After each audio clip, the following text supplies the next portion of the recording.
আজ আমি বানিয়েছি ডোরা কেক। যদিও এটা আমার ননদের আবদারেই বানানো। প্রথমে একটি বোলে 1 কাপ ময়দা, হাফ কাপ চিনি, 1 কাপ দুধ, পরিমাণ মতো বেকিং পাউডার ও পরিমাণ মতো বেকিং সোডা নিয়ে ভালোভাবে মিক্স করে নিয়েছি।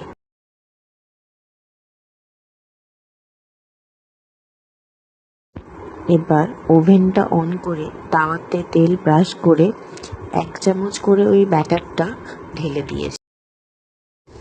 এক পিঠ ভালোভাবে হয়ে গেলে অপর পিঠটাও একটু সেঁকে নিয়েছি।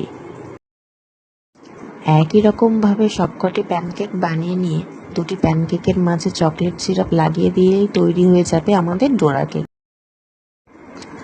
দুধ আর বেকিং পাউডার দেওয়ার জন্য ডোরা কেকটা খুবই সফট হয়েছিল আর খেতেও হয়েছিল খুব ভালো। ভিডিওটা দেখে তোমাদের কেমন লাগলো আমাকে অবশ্যই জানিও কিন্তু। আজকের মতো টাটা।